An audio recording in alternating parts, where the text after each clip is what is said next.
welcome our general evaluator, Wai Ming. Toastmaster.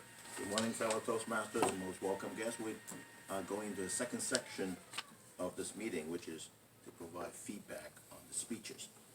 And I assume both our evaluators have reckoned on what they're going to say. So we're going to invite the first evaluator, Mohammed, to evaluate the speech.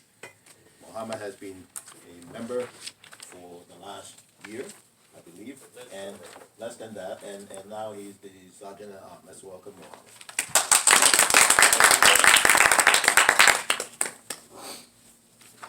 Actually, was it your third or second speech? Second speech. Second. That was really good for second speech. You were very comfortable. So I will start about talking about your speech.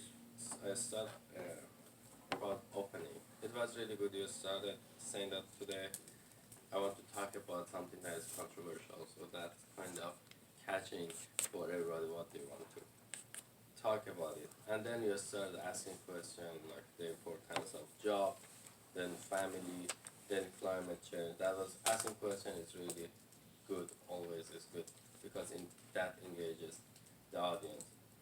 And you just walk us through that climate change is not the priority in our life. That was good. And one good thing about the body of your speech was that you used a lot of examples. Like the first example was you were talking with your neighbor in Fremont, kind of day-to-day life. Everybody can relate to that. And he was saying that years ago we didn't need to have AC, but now it's something unusual. Also, you talked about, again, you were talking with your friend about New Delhi. The temperature was 122. That is unusual. Examples are great. That was really good that you talked about that. But about the body, one thing that, because the topic was general about climate change, maybe you could mention some high level about the causes of climate change or the impact. Just very high level, because in 7 minutes you cannot cover everything. But that's something that would be good about that. And in terms of your speech, you were really good using your hands. You had a lot of hand gesture, and also you were looking at everybody. That was really good. But one thing that I don't do that is good to use the stage and walk around a little bit. I usually forget to do that myself, so it's a reminder for myself as well. That's another thing that you can improve. And one great thing about your speech was the fact that you picked the subject that I felt that you are passionate about it. It was, for me, especially at the end, it was like campaign speech. You were so emotional. I was thinking, like, that was really good to pick a subject that we are passionate about. You can relate with that, and also you can engage the audience. And that was the main thing. And one thing that in general, for closure, for most of us, sometimes we spend good amount of time opening body, but sometimes we just, for closure, we don't spend much time to give a quick summary about what we talked about, what is important. And that's something that it happens to me too. Sometimes we just wrap up our speech really fast. But overall, it was really a good topic, good speech, and engaging. I really enjoyed it. Thank you. Thank you.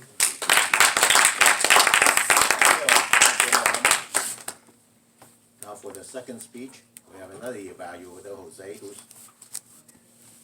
a recent member, but he has also given a number of speeches and also led some of the meetings as well. Let's welcome Jose to evaluate Sam.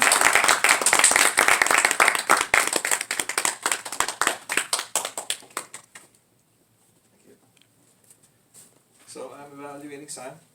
It was a very good topic. I didn't understand at first what the emphasis was. I believe that there was a little bit of confusion of what the topic was at first, because of the because of the acronym FIRE. So that's the first part. The presentation was very well presented. In the I reckon it's actually it actually covers the topic very well in terms of the general coverage of what he wants to say. There's a little bit more. I would recommend a little bit more gestures to emphasize certain parts of your speech. A little bit more movement. Well, whenever you move, you'll see how effective your speech is by the way you move. If you move here and the audience follows you, that means you are drawing them, right? So that gives you a little bit of information. It gives you a little bit of clue as to if you're actually attracting the audience to you. And when you make your gesture, it makes it more visually appealing. I would also emphasize a little bit change in your volume and your intonation. That way you can put emphasis certain parts of your speech.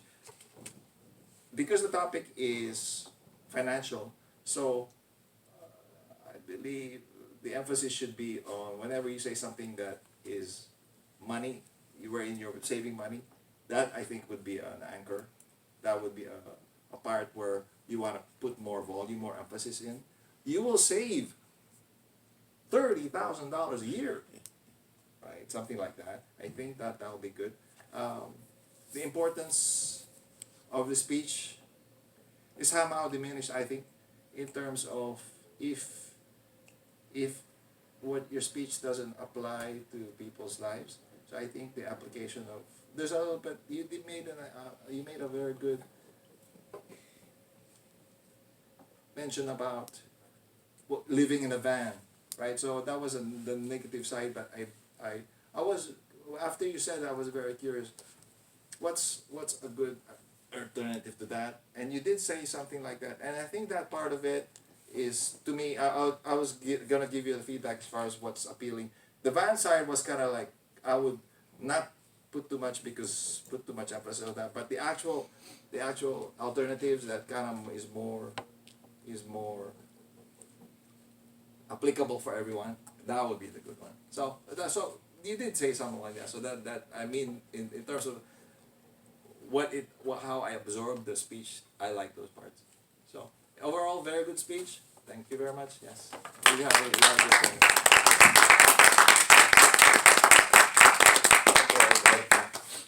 Well, it ends the second portion of the meeting, evaluation.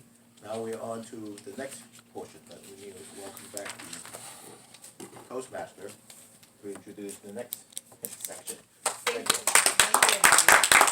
Let's proud of our wonderful speakers and evaluators.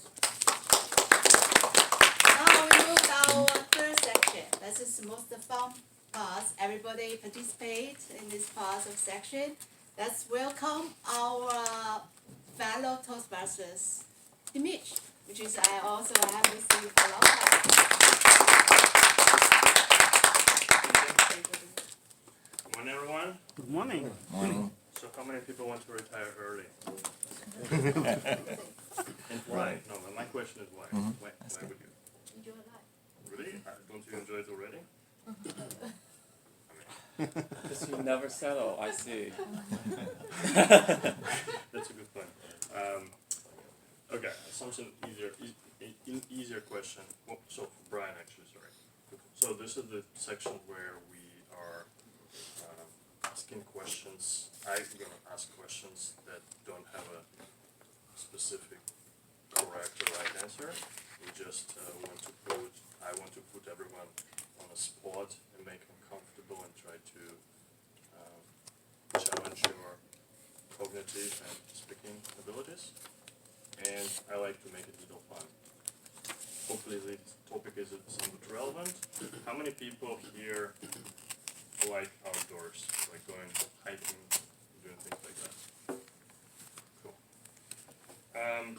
Imagine that now that you are empowered with the ability to speak and influence. We want to make difference in the environmental space. Scott,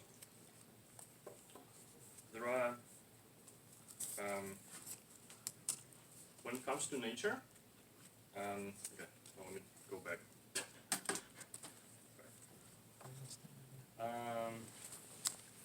Today, there are a number of environmental issues, and if you want to look for the parties that participate and try to solve them, we can divide it into three parts. The people who go and enjoy the nature, that's like us.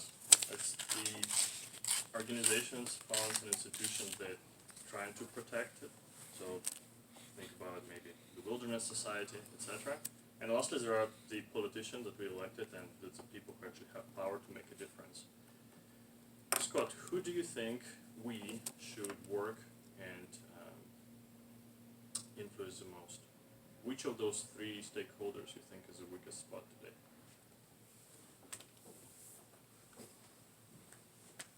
Am I supposed to come to the stage or? Either way, I mean, this Yeah. is all Okay, You're so- welcome. I don't think there is a very straight answer in this. On our individual level, I will promote something as the 3 R's, the recycle, reduce, and reuse. This means that you do not consume as much, and less consuming or less waste producing means that you utilize what we have made to a higher extent, and also to cut off the pollutions and environmental impact of the stuff that you use. So that would be on personal level. I think that would be something that we can take care of. Also, when we go out to anywhere, make sure that you just take care of the environment and be a good citizen, not to pollute, not to impact the situation in a bad way. For example, try not to disturb the environment if you say leave too much leave too much just impact the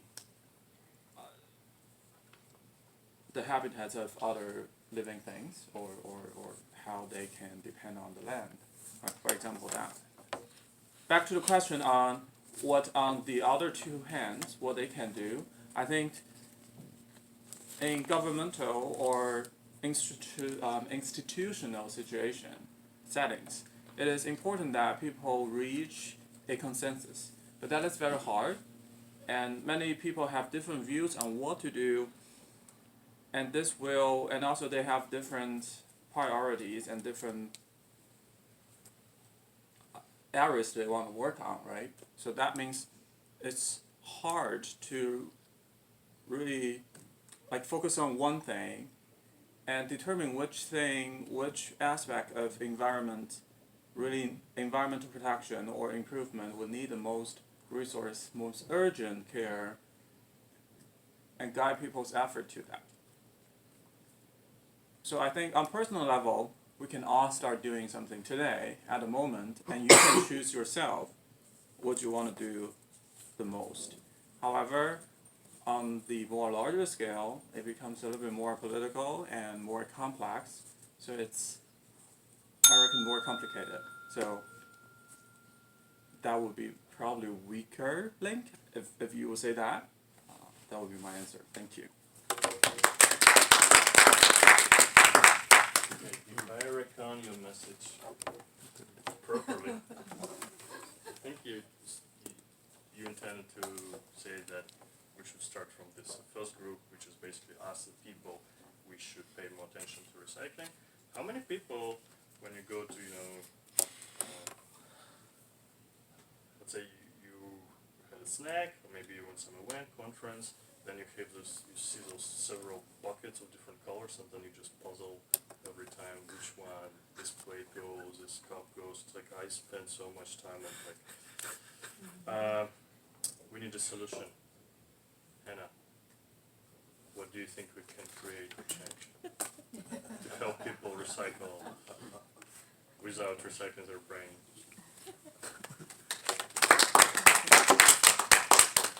Good morning. So I don't want to reveal how old I am, but when I went to UC Santa Cruz, I was very surprised at the way the whole campus was set up in terms of recyclables, compost, and even organic food that's served on campus was way ahead of its time from what I see now. So I'm seeing that stuff right now.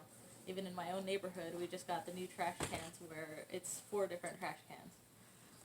That we have now, and they make it very simple where there's a photo of things that you can put in there, so they're like, don't put this in here on each kind of trash can. So I think visual aids really help if you like write different things, and here in the Bay Area everyone speaks different languages. I speak 3 languages myself, and so I know somebody in like our neighborhood that's maybe Vietnamese or Filipino or maybe they're Indian, like they speak a different language. If they just read English and it says don't put this in there, they may not understand. But if they see a picture of like a cup, it should go in there. And just, I know I'm backtracking, but going back to the Santa Cruz thing on campus, like you wouldn't be able to use plastic forks and spoons. They would have like the biodegradable, like corn husk material. And that I'm seeing now recently in this area, but that has been around for a very long time.